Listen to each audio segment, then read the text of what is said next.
বাংলাদেশি মুসলমানরা পালাচ্ছে, পালাও আজ রাতের মধ্যে, কাল ভোর হওয়ার আগে ভাগো। শুনলেন তো, একদিকে যখন বাংলাদেশি অনুপ্রবেশকারী মুসলিমদের ভারতীয় নাগরিক বলে প্রমাণ, ভাগো, যেখান থেকে এসছো সেদিক দিয়ে ভাগো। ডিঙ্গি ফিঙ্গি ধরে আমার নন্দীগ্রামে ধরেছি 4টায়, বাংলাদেশ থেকে এসে গড়চক্র বেরিয়েছে। আমাদের লোকদের বলছে পালাবো, তাহলে যে রাস্তা দিয়ে এসছো ওই রাস্তায় উঠো। নৌকাতে উঠে গেছে, নয়াচর দিয়ে পালাবে বাংলাদেশ। ভাগো, সব ভাগো, হাঁটো। প্রচুর লোক ভারতীয়রা থাকবে, কোনো অনুপ্রবেশকারী থাকবে না।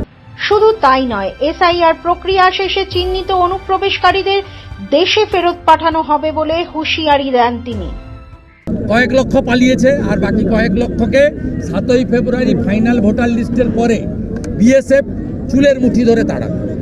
সিএ ক্যাম্পে যাবেন না, অভিষেক বন্দ্যোপাধ্যায় বলেছেন।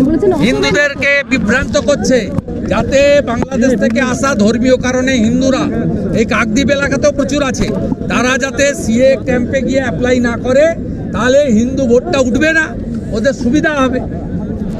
আমি হিন্দুদের বলবো, তৃণমূলের কথা বিশ্বাস করবেন না, বিশ্বাস করুন দুজনের কথা, দেশের প্রধানমন্ত্রী নরেন্দ্র মোদীর কথা আর ভারতের নির্বাচন কমিশনের কথা, আর কারোর কথা শুনবেন না। সিএএ নিয়ে তৃণমূলের সাধারণ সম্পাদক অভিষেক বন্দ্যোপাধ্যায়ের মন্তব্যকে বিভ্রান্তি ছড়ানোর চেষ্টা বলে উল্লেখ করে তিনি বলেন, সম্পূর্ণ মিথ্যা। দিন থেকে যা চলছে কমপ্লিটলি মিথ্যা, পানিহাটিটাও মিথ্যা, এটাও মিথ্যা।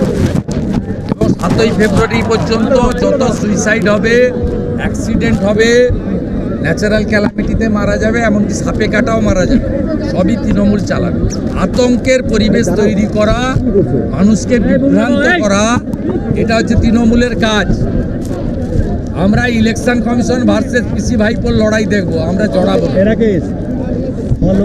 এরা চাইছে পশ্চিমবাংলার চুরি দুর্নীতি, শিল্পে ব্যর্থতা, কৃষকদের সর্বনাশ, বেকারদের সর্বনাশ, চাকরি নেই, শিক্ষা প্রতিষ্ঠানে তালা, সনাতনীদের উপর আক্রমণ, নারী সুরক্ষা, এগুলো পিছনে চলে যাক। এসআইআর নিয়ে যাতে লোক মেতে থাকে, কমপ্লিটলি পলিটিক্যাল এজেন্ডা নিয়ে করছে আইপ্যাকের পরামর্শে, যাতে মূল সমস্যাগুলো থেকে মানুষ তার দৃষ্টি সরে চলে যায়। তো আমরা প্রত্যেক দিন রাস্তায় থাকব, আমরা বেকারত্বের যন্ত্রণার জন্য রাস্তায়, তাদের পক্ষে রাস্তায় থাকব, যাতে বেকার মুক্তি ঘটে, শিল্প আসে, টাটা আসে, কৃষকরা ফসলের ন্যায্য দাম পায়, মৎস্যজীবীরা তাদের অধিকার পায়, কেন্দ্রের কর্মসূচি থেকে তারা